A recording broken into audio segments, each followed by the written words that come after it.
Not going to be drawn into the promotion from your competitor that says, we'll lower the price by 5%. They're not going to fall for that because they're saying, no, I have a relationship with Andrew. He's been there for me. Leaders Press has done everything that they promised for me and more, and I'm not going anywhere. And that's what we want, right? We've got, then we get rid of this leaky bucket and we have loyal customers. And then what is the next thing that author does?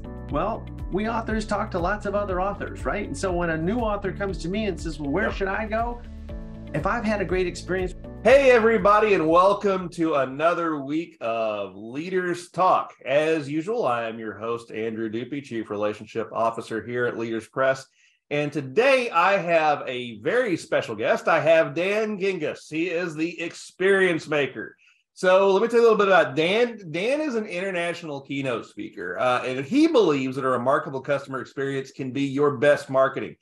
Dan doesn't just talk about your experiences, he creates an experience for your audience, and he delivers clear takeaways that you can put into action every single day. Well, Dan, that seems to meet a lot of what our listeners are looking for. So welcome, very welcome for you today. Well, thank you so much, Andrew. Really excited to be here on the show and to chat with you today. Fantastic. Well, tell us a little bit about what it means to be an experience maker. What are those experiences? How do you make them?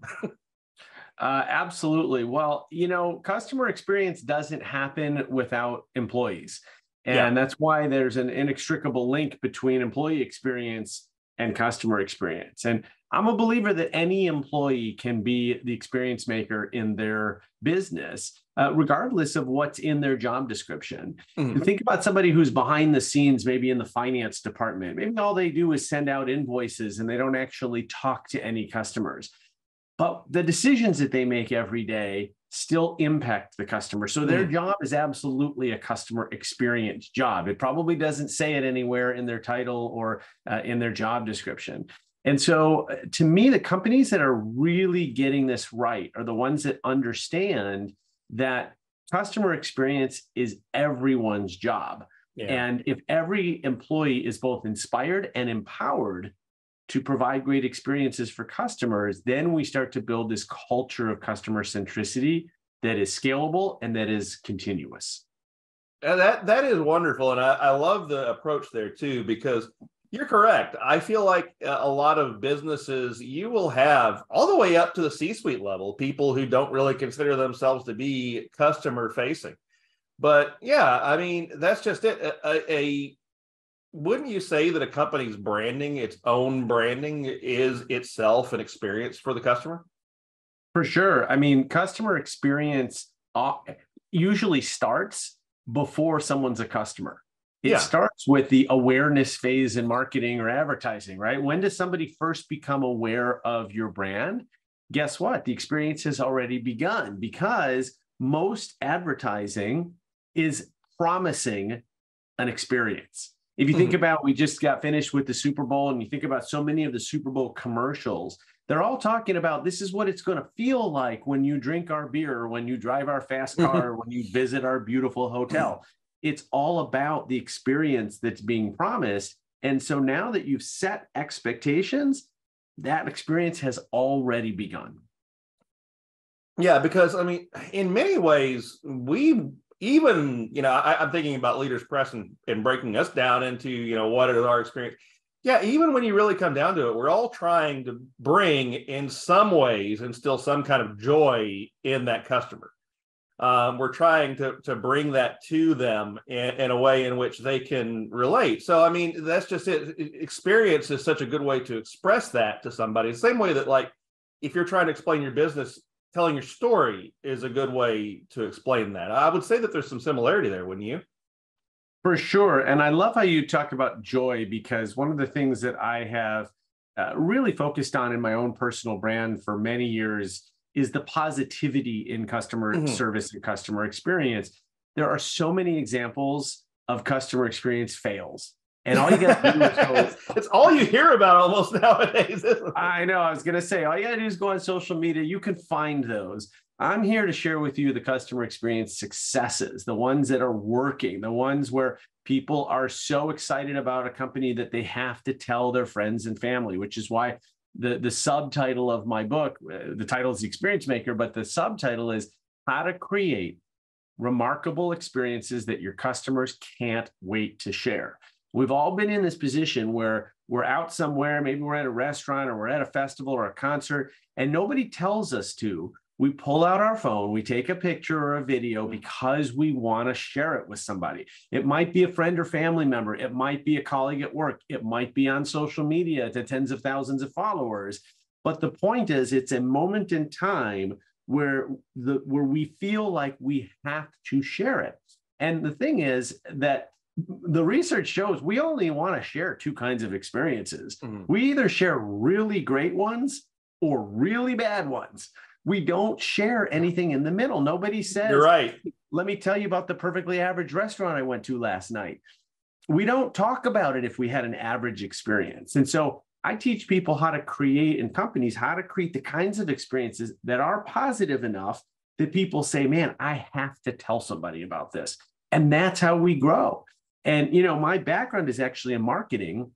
And any marketer will tell you the best marketing out there is word of mouth. It's the most credible marketing. It's worth way more than a Super Bowl ad, because when you have somebody who is talking about you and saying nice things about you, so you don't have to do you don't have to do it yourself, it's far more authentic and credible. And to me, the best way to get people talking about your brand is not flashy advertising or a viral video. It's a great experience.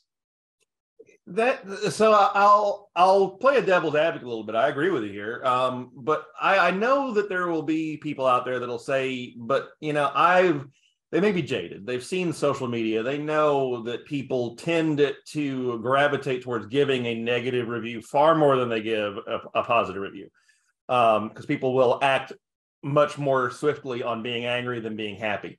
So let's say the cynical person here says that to you. It's like, how in the world do I do this? How do I do it without just flooding my stuff with white noise and sounding like I'm being a tryhard? What do I do to be able to actually connect to these people and make this an experience that's this complete and works? Well, let me back up a second, because I want to share a couple of statistics with you. Yeah, let's talk that are really important. Yeah. About a third of customers say that they will share a negative review or write something negative on social media after a bad experience. But about half of customers say the same thing about a positive experience. So what that means is that customers want to share positive experiences more than they want to share negative ones. So what's the problem? As you've been saying, why do we see so many negative experiences and not enough positives? Well, the killer statistic is that 2/3 of consumers say that they cannot remember the last time a brand exceeded their expectations. Any brand. Think about all the brands that we do business with, from our utility companies to our dentists to the restaurants that we go to. And 2/3 of consumers can't remember any brand that's exceeded their expectations. So it's not that they don't want to share positive experiences, it's that they don't have anything to share. And that's why I really focus on this idea of, let's talk about the ways to create these kinds of experiences. We already know we have a willing audience, but we got to give them something to share. So you asked, how do we do that? Well, first of all, I would say, broadly speaking, we got to start treating our customers as the biggest asset of our company. If you think about it, there is nothing else that we have that we couldn't afford to go to. Let me say that again. If you think about it, there is nothing else that we have, no other asset that could go away and not change our business. If we lose our customers, we don't have a business. Right. So they are the number one asset. Now, number two, very close, is your employees. Because as I said before, your employees are going to deliver the experience for your customers. But look, without customers, we don't have a business. So let's start treating them like people, not like account numbers, not like logos if you're in the B2B business, not like anything else that is not a human being. That's the first thing.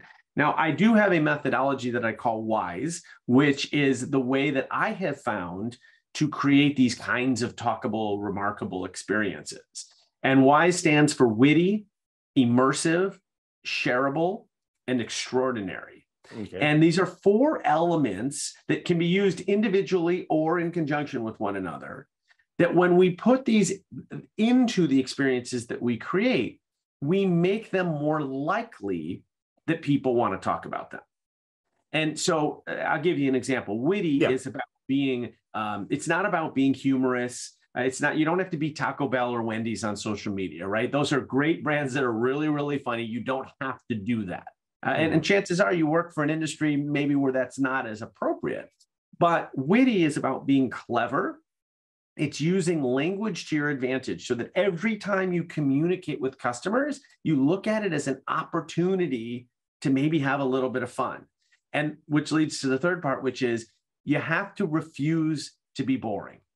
And if you can just refuse to be boring, you're going to be well on your way to being witty. And so witty can come in tons of forms. It can come, if you have a physical location, it can come with a sign that you have in a restaurant or a retail store, a building. It could come on your website or your mobile app. It could come in a letter or an email to people. It can even come in legal disclosures or contracts, things where people don't at all expect to get a little smile. Again, you don't have to make them laugh, fall out of their chair hysterically laughing, but if you can get someone to smile, especially in a moment where they don't expect it, it goes such a long way. So I want to suggest 2 things on my own website. If you just want some examples to kind of let's talk examples. My website is dangingiss.com. If you go to dangingiss.com and do /error, you're going to get to my error page. Now, every website has an error page. This is where you type in a URL that doesn't exist. Most websites, the error page says 404 error page. 404. You have found a broken page. I decided to make my error page into something that's fun and something that's memorable so that when somebody makes a mistake and puts in a wrong URL, at least I can make them smile. Then scroll down to the bottom of the page and look at my privacy policy. I know what you're thinking. I don't want to read your privacy policy. That sounds horrible. Except that I've made my privacy policy fun to read. It hits all of the legal requirements, but it doesn't have to be boring. And so I put these things out there because I want people to think about every time you communicate with somebody, it's an opportunity to create an experience. And the question is, are you going to take that opportunity, or are you going to just write something the same way you always have, or the same way your competitors do, or the way you think it should be done, versus trying to have a little bit more fun? Yeah. And the thing about it is this should be kind of self-explanatory to us. It should be something that we know because we've seen it so often. I mean, it's like Google. They came up with a silly name, and they came up with a little dinosaur when the internet's down. I mean, those are simple steps that they took to make them stand out. And that's why you don't have Alta Vista or Yahoo as a search engine anymore or any of that. I mean, but the thing is, when someone's talking to you, and I want to back up something you said earlier, you don't have to be silly. And I think that's what people fall into. They fall into the Geico commercials. They fall into the Google dinosaur. They fall into the little things that these things are silly. It's not necessarily silly. It's about creating something that's almost like a mnemonic device, isn't it? Something that connects you to your memory to them, that when you think about it, you smile.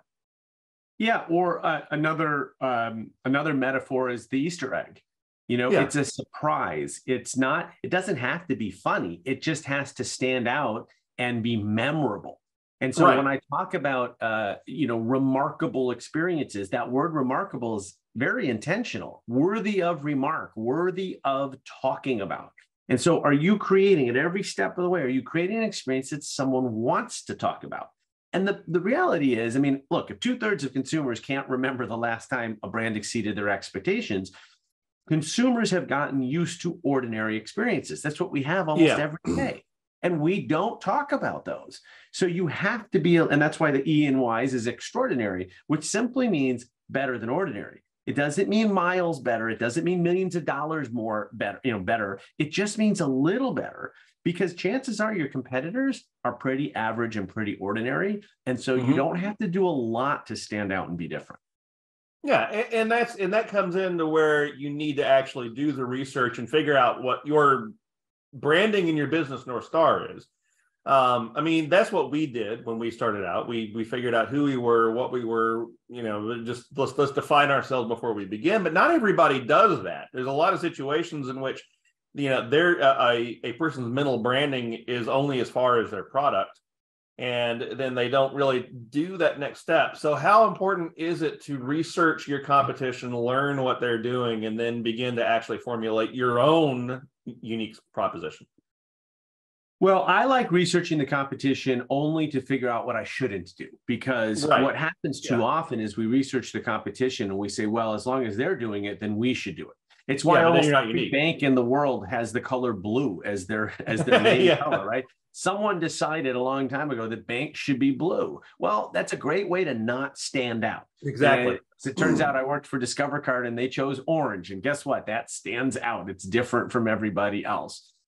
So I instead suggest that you spend more time looking at other industries. And people tend to be afraid to do this, but this is why I love, in my keynotes, I will always tell an audience, I could be talking to an audience of bankers, right? Then the first thing I'm going to tell them is, look, you want to talk banking, you do that all day long. When I'm here, we're going to talk about other industries, but I'm going to bring it back to you and explain why banking should care about this. So let me tell you a story about Universal Studios in Orlando.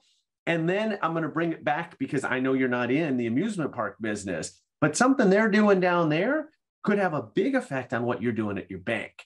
And so if we are willing to open up our minds to other industries, you're going to find a lot more creativity because a lot of times people will say, well, that's not a fair comparison because I'm not an amusement park. I don't have roller coasters and fun characters and all that.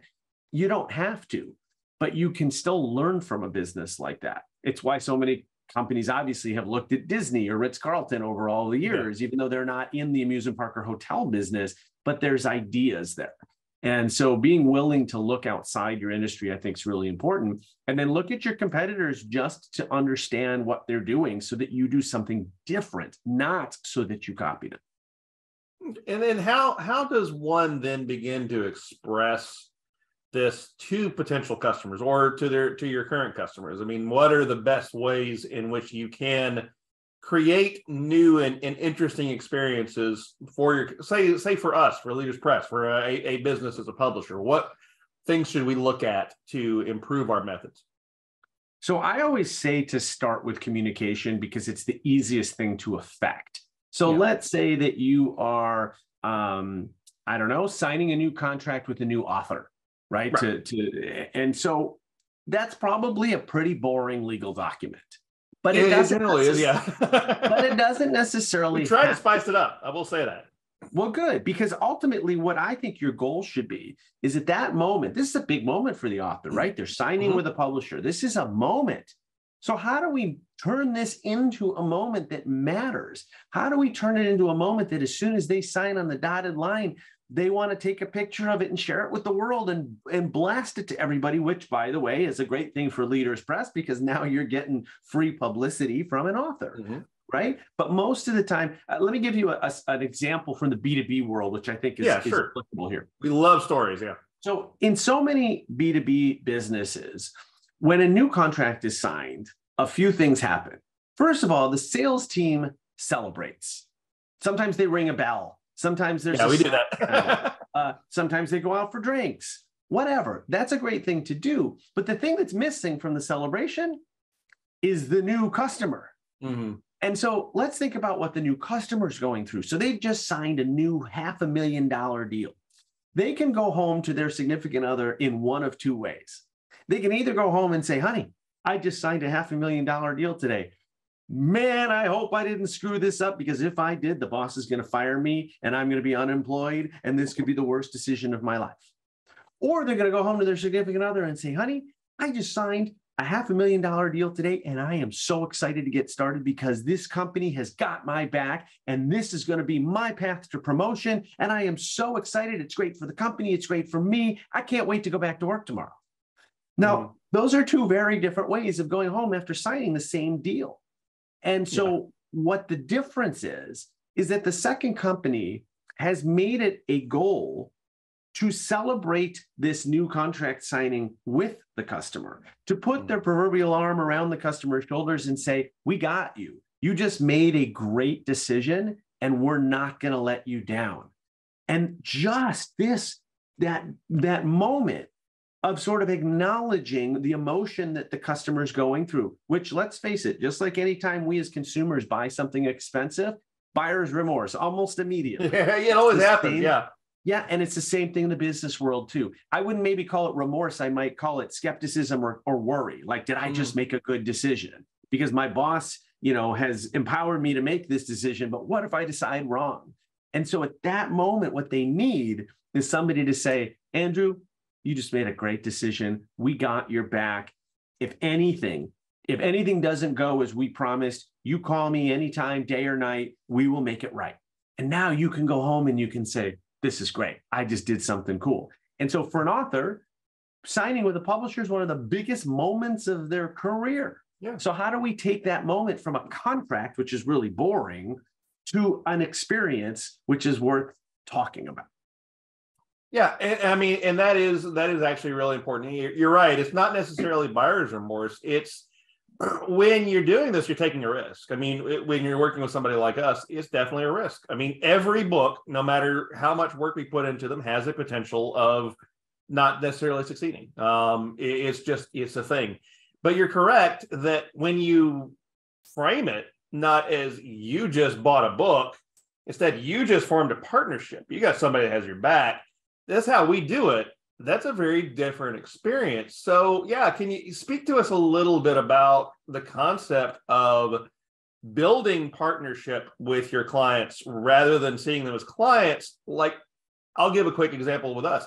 I tend to not call our clients clients. I try to call them authors as much as I humanly possible can, because that's what they are to us. They're not necessarily our clients. They're our authors. They're working with us. Our interests are their interests. So let's talk about that concept of partnership, because you touched on it a little bit here. Yeah, partnership's a great word. I'll throw another word out there as well, which is relationship. Yeah. And ultimately, customers today, whether they are consumers, B2C customers, or they are business customers, what they crave is a relationship with the companies they do business with. And a relationship is two ways. There's a human being on both sides of a relationship. We get to know one another. We know each other's birthdays or spouses or kids or pets or favorite hobbies or favorite sports or whatever it is, so that we establish this rapport. And that builds trust. And at the heart of any business transaction, trust has got to be there, whether we're buying something at a restaurant or whether we are buying or signing with a new publisher. It's about trust. And you mentioned, right, there is of course risk, but what you want is the author to feel like, this is my partner. They're going to help me through these steps. Hey, look, as a two-time author, I know publishing a book is scary. It's complex. There's a lot of steps. You don't know what's going to work and what's not. And so what you really want is somebody to be there for you, to help, to be your coach, to help you through it, to be as excited about your book as you are, right? Which is pretty hard. That is what I would say. That is what I think we do a good job of it. I'll say that. Well, that I think should be your goal, if not your tagline. We are as excited about your book as you are. Because of course, like, the author is going to be the number one fan of his or her own book. But if you can position yourselves as being, equal to number one fan, or at least the number two fan, that concept, now you take that concept and you go to all of your employees and you say, how do we put this into effect? How do we always act and look like we are the number one fans of this book, right? Yeah. Because you would do certain things if you are, as my friend Brittany Hodak calls, a super fan, right? You act in a different way if you're a super fan. And so I think in your business, if you guys can be the super fans of your author's books, that goes a long way to an author feeling like, man, I got the best publisher in the whole world.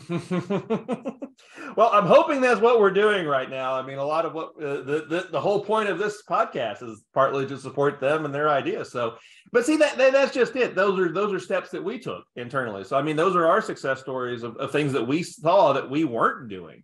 And our podcast is new at this stage. Listeners in the far future, this is our first year.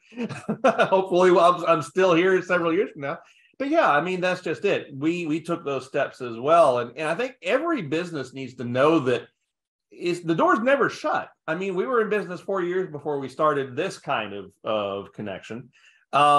It's worked flawlessly. We've been able to implement it very well. And that could be true for anybody else. If you haven't done what you need to do to make the experiences, it's not too late, is it? No, not at all. And sticking with the status quo is generally not a good business strategy anyway. Yeah. And so certainly there is, you're never too late to start focusing on customer experience, and your customers are going to appreciate it. I think one of the things that we've seen, especially coming out of the pandemic, is that switching costs in so many industries have become much lower. It just isn't as hard to switch credit cards or dentists or restaurants or retailers anymore. It's a little harder to switch a publisher, to be fair, but in many, many industries, it is not so difficult to leave anymore. And so what that means for companies is that we have to focus on what does it take to keep customers. In my book, I explain this concept called the leaky bucket, which is true of almost every company. There's a leaky bucket. These are the customers that are leaving you and they're not telling you why.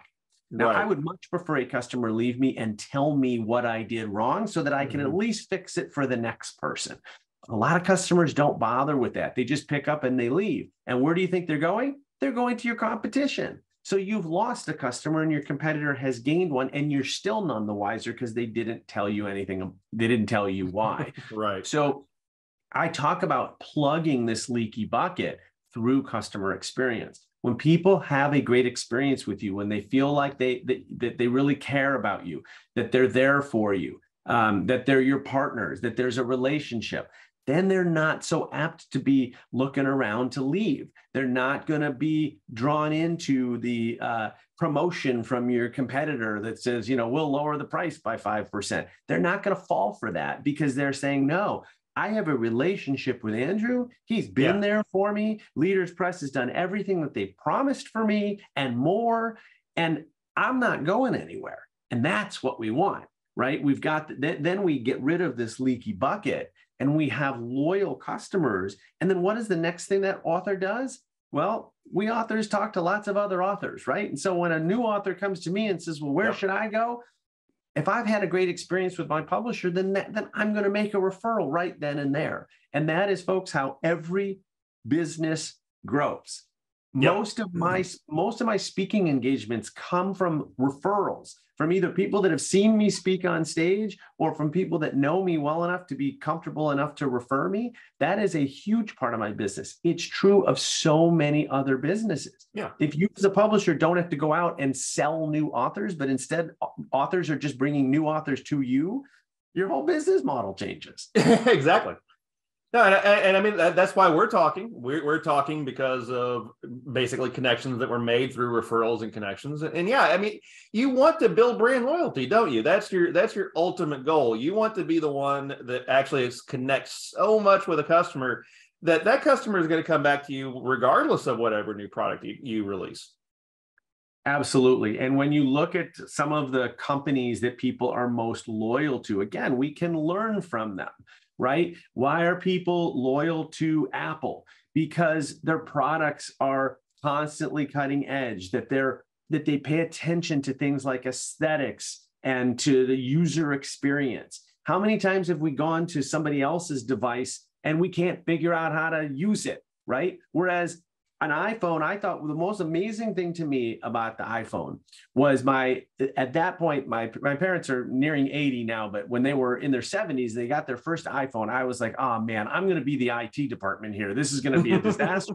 And they took those things out of the box and turned them on and boom, they got it. Right. Whereas my kids who 10 years ago were, in single digits, they of course can pull one of those things out too, and they've got it.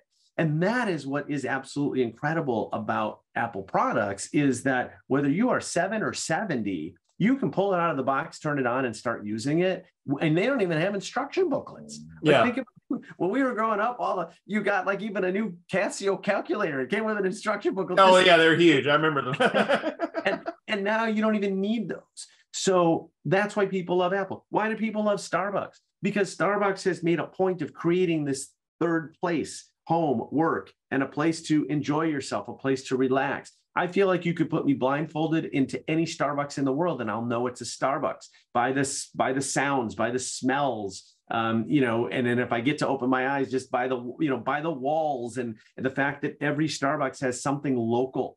Right. I live in a town that has the word buffalo in the name. And so in my Starbucks, there are pictures of buffalo on the wall. Yeah. And so there's a consistency where I know my drink is going to be the same no matter what Starbucks I go to, but then there's a community aspect, a local aspect. There's a bulletin board in almost every Starbucks that local businesses can put up their business cards or their advertisements.